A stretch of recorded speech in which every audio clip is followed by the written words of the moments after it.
صلو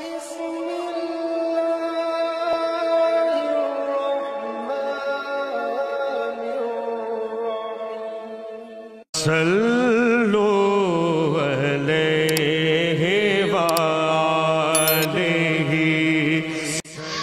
رسول اللہ صلی اللہ علیہ وآلہ وسلم نے فرمایا اسلام کی بنیاد 5 چیزوں پر قائم کی گئی ہے۔ اول گواہی دینا کہ اللہ کے سوا کوئی معبود نہیں